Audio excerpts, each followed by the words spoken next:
दुखों से पार जाने का एक ही तरीका है। दुखों से पार जाने का एक ही प्रैक्टिकल तरीका है कि आपके जो छोटे-बड़े दुःख हैं जीवन के, रोज़मर्रा के छोटे-मोटे दुःख या कभी-कभी पड़ने वाले बड़े दुःख भी, जो भी आपके स्वयं के जीवन के और आपके आस-पास भी अगर आप देखते हो, तो उनको पहले ध्यान से देखो, समझो, उसको स्वीकारो। दुखों से पार जाने का सबसे पहला जो मार्ग है, पहला जो तरीका है वो यही है कि जो दुःख है उसको स्वीकारो। जैसे आप डॉक्टर के यहाँ जाते हो, डॉक्टर के तभी जाते हो ना जब खुद बीमार अपने को मानते हो कि यार कुछ मेरे को दिक्कत हो रही है, कुछ बुखार है या कुछ भी समस्या है शरीर में, तभी डॉक्टर को दिखाने जाते हो ना।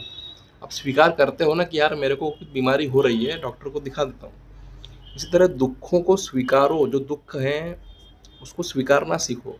उसको नशे में, मनोरंजन में हम इधर-उधर छुपाने का प्रयास करते हैं, तो बड़ा घातक होता है वो चीज़।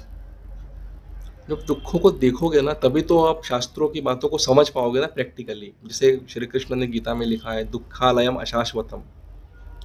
और जो बुद्ध भी कहते हैं, जो दुःख को पहली सीढ़ी मानते हैं ना, जो पहला सत्य है, दुःख को मानते हैं कि ये संसार में दुःख है पहला, और उस दुःख को स्वीकार करने से ही आगे परमार्थ का और अध्यात्म का मार्ग खुलता है।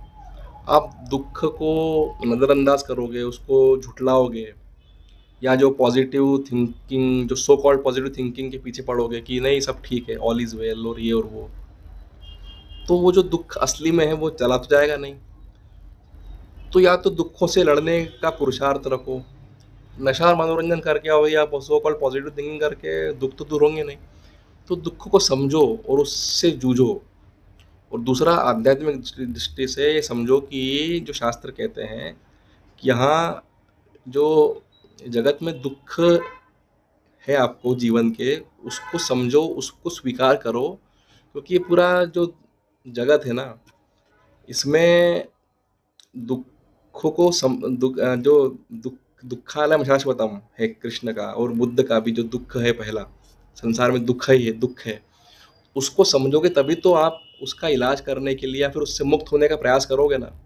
उसको ढक दोगे, छुपा दोगे, या फिर कोई ऐसे ही मनोरंजन या नशे का सहारा लेके उसको छुपाने का प्रयास करोगे तो वो जाएगा नहीं। तो आध्यात्म का मार्ग, जो मानव जीवन का लक्ष्य है, उसको मुक्ति का और भगवत प्राप्ति का, आनंद का मार्ग, दुखों को स्वीकार करके उसको देखने के